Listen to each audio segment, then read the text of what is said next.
Olá pessoal do sétimo ano, sejam bem-vindos ao Espaço Conexão e na aula de hoje nós vamos trabalhar a unidade 2. Já finalizamos a unidade 1, vocês já montaram um trabalho de vocês através da videoconferência do seminário e vão me encaminhar no e-mail como eu combinei com vocês. Já finalizaram os simulados, espero que todos tenham se saído bem. Com isso, já finalizamos a unidade 1, né, pessoal? Então, vamos dar continuidade no nosso conteúdo e vamos para a unidade 2, na página 363, na apostila de Geografia. A unidade 2 vai trabalhar sobre as fronteiras terrestres e litorâneas do Brasil. Nessa unidade, nós vamos entender a formação territorial do nosso país e suas relações físicas.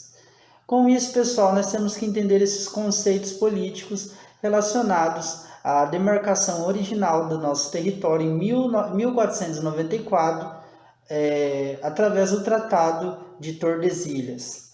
A origem da formação do nosso território é associada a uma combinação de diversos fatores, dentre eles, no final do século XVI, que não foi possível manter a divisão proposta por Portugal e a Espanha, por meio do Tratado de Tordesilhas. Então, entre 1850 e 1640, isso possibilitou a expansão de possessões lusas e hispânicas sob o controle do mesmo governo, ou seja, nessa situação não havia obrigatoriedade de se respeitarem as fronteiras. Nesse mapa, vocês observam aqui na página 363, ele vai mostrar a divisão pertencente a Portugal, no lado direito do mapa, na cor verde, e no lado esquerdo, a terras pertencentes à Espanha, aos espanhóis. Esses tratados são importantes, que impõem os limites territoriais e uma maneira de organizar o nosso espaço, através desse tratado, que é um acordo verbal ou escrito entre os dois governos, para se tornarem mais independentes através da sua porção territorial, através desses tratados. Como era muito comum os portugueses estabelecendo esses tratados através do de Tordesilhas, foi o caso de que os bandeirantes saíram da região paulista e vieram para a região centro-oeste, também nas Drogas do Sertão, atrás de pedras preciosas. É algo que aconteceu também na questão da nossa história aqui do início de Cuiabá, em que eles vieram em direção na busca dos índios, dos indígenas, e de pedras preciosas, como o ouro. No ciclo do ouro também se relacionou com isso, em que esses bandeirantes, que eram os portugueses, estavam na busca desses materiais preciosos. Para que houvesse reconhecimento desses movimentos, além dos portugueses e espanhóis, eles também se reuniram para outros acordos e firmaram o Tratado de Madrid em 1750.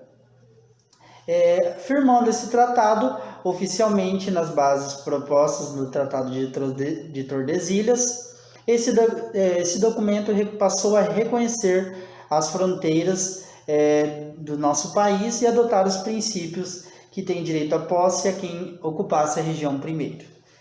Com base nesse princípio, Portugal também teve controle sobre as regiões que hoje correspondem ao estado de Santa Catarina, Paraná, Rio Grande do Sul e Mato Grosso do Sul e a região amazônica. A Espanha ficou com a colônia de Sacramento, onde hoje é o Uruguai. Observa-se no mapa que também nessa época o Uruguai pertencia ao nosso país e com esse tratado passou a dividi-lo. Então o território brasileiro passa a ser demarcado dessa maneira nesse tratado. A gente pode observar esse mapa que, através desses acordos, ele não possuía a característica que nós conhecemos hoje do nosso território. Os jesuítas que habitavam as regiões e os indígenas, através desses jesuítas que vieram para catequizar esses indígenas e trazer os ensinamentos cristãos e a questão da própria educação brasileira, que era voltada para essa cultura. As questões políticas em relação às fronteiras foram resolvidas com o Tratado de Santo Ildefonso, em 1777, em que se estabeleceu que os espanhóis e as colônicas de Sacramento e Sete Povos fossem, por outro lado, denominadas para esse grupo. Em 1801, com a assinatura do Tratado de Badajoz, terminaram as tensões e os conflitos envolvendo Portugal e a Espanha. Logo, sobre os 7 povos das missões, os portugueses deveriam desocupar as regiões de Sacramento, sendo o Uruguai o limite entre as terras portuguesas e espanholas.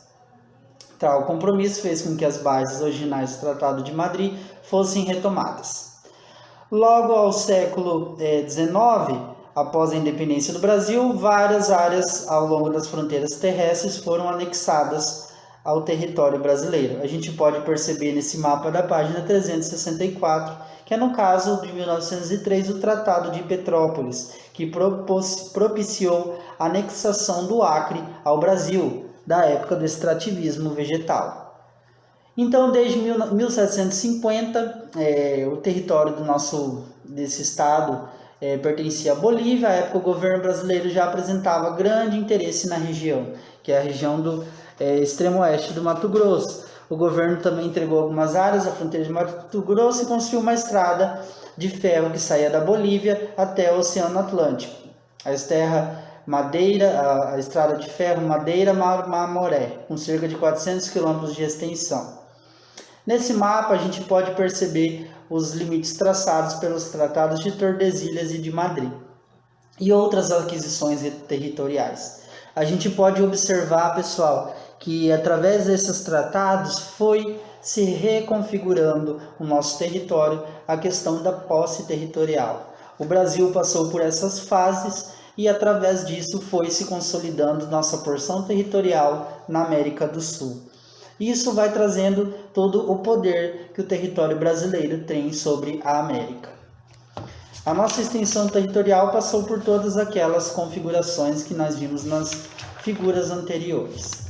Nisso, pessoal, a gente pode perceber e vocês podem estudarem e responderem as questões após essa videoaula aqui no Jogo Rápido, que conforme nós estamos iniciando essa nova unidade, entendendo a porção do território brasileiro, e vocês respondem essa questão aqui da página 365 do Jogo Rápido, para já ir absorvendo e memorizando essas informações. Então, no mais, foi isso. O Tratado de Tordesilhas foi o tratado entre a luta pelo território dos portugueses e espanhóis. A União Ibérica, em 1800 e 1640, possibilitou a expansão de possessões lusas e hispânicas sob o controle de um mesmo governo, em que essa situação haveria obrigatoriedade de se respeitarem as fronteiras. Então, os limites eram denominados e deveriam ser obedecidos. Logo em seguida, os tratados de Madrid afirmavam que quem chegasse antes nessas regiões teria o direito à posse do território, se firmando na autoridade e poder do território brasileiro. Então, a gente pode perceber que vai se relacionar bem com a história do nosso país, relacionado aos portugueses e espanhóis pela briga do território.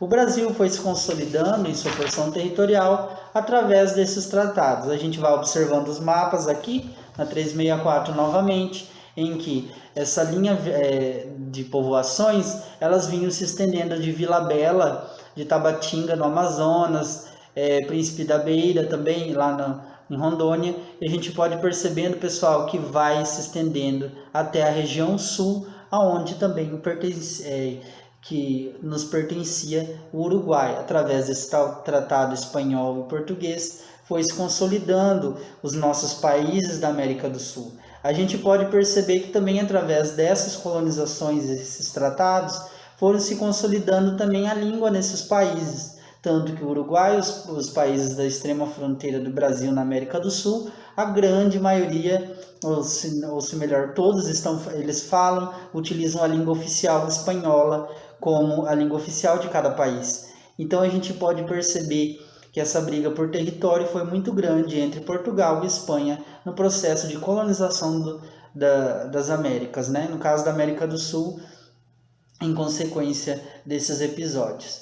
Então a gente pode perceber que essas assinaturas foram trazendo a cada parte dessa linha do tempo em que aconteceu esses tratados, foi se estendendo porção territorial, foi se reconfigurando e Enfim, aqui na página 365, a gente pode observar que a formação do território brasileiro, né, no período imperial e republicano, já estava quase nas proximidades da nossa época, como que nós vivemos hoje, a nossa configuração territorial do Brasil.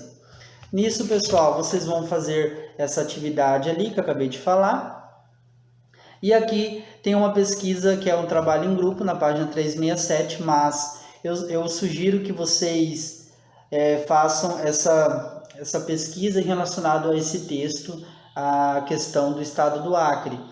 Trabalho em grupo, mas vai ser individual e vai ser escrito mesmo no caderno, não precisa me enviar através de arquivo Word. Vocês só escrevam no caderno, façam a pesquisa e coloquem dentro do caderno de vocês. Aí vocês tiram uma foto e me postam na agenda. Que em relação o texto anterior apresenta alguns dados referentes ao estado do Acre. Com base nessas informações, siga as instruções. O texto sorteie os temas sobre o Acre: história, economia, cultura, população, religião, imigração, saúde, meio ambiente, poluição, educação, indústria e turismo. Com base no tema, se possível, entreviste pessoas que nasceram. No caso, eu vou querer aqui, pessoal, não precisa fazer isso, tá? Como está escrito aqui na apostila. Eu vou querer só que vocês pesquisem a questão histórica e o desenvolvimento sustentável no Acre. Eu vou postar essa atividade na agenda para vocês, logo após essa videoaula estar no sistema. Aí vocês podem fazer essa pesquisa e anexarem no caderno. Então, nossa primeira aula, nossa primeira videoaula, esse encontro relacionado à unidade 2, no mais é isso. Vocês entenderem essas lutas por território e que todos esses tratados foram trazendo as configurações que o nosso território brasileiro possui. E esses tratados trazem toda essa indexação em relação à nossa história também, pessoal. Isso é muito importante que vocês relacionem. Nisso, pessoal, agradeço a atenção de vocês nessa videoaula. Espero que vocês tenham entendido e que façam a leitura em relação a esses tratados de maneira mais minuciosa, porque são informações específicas de cada tempo, que nessa videoaula eu trouxe para vocês apenas um apanhado mais geral de como foi se transformando o nosso território. Nisso, pessoal, após a pesquisa, para vocês conhecerem mais um pouco da questão física, que é no extremo oeste do nosso país, próximo noroeste, né, no caso, o estado do Acre, e essa importância que ele possui para o nosso país, que é uma unidade temática em as ideias e os objetos para a formação territorial do Brasil, e o Acre foi muito participativo nesse processo. É um estado que está no extremo do nosso país e que apresenta essas características históricas e possui muita informação para nos fornecer. E muitas das vezes nós não trabalhamos nada e não temos o conhecimento sobre o Acre, mas como estamos trabalhando uma maneira mais geral sobre o nosso território, é importante conhecermos o estado do Acre e sabermos como que foi também essa inserção dentro do nosso país. Então, pessoal, a nossa videoaula termina por aqui e na aula posterior, na próxima videoaula, eu vou postar para vocês sobre a geopolítica brasileira, em que traz esse apanhado da faixa fronteiriça do nosso país, a questão dos limites e as fronteiras que denominam o nosso espaço territorial dentro da América. Agradeço a atenção de vocês e até a nossa próxima videoaula, pessoal. Bons estudos!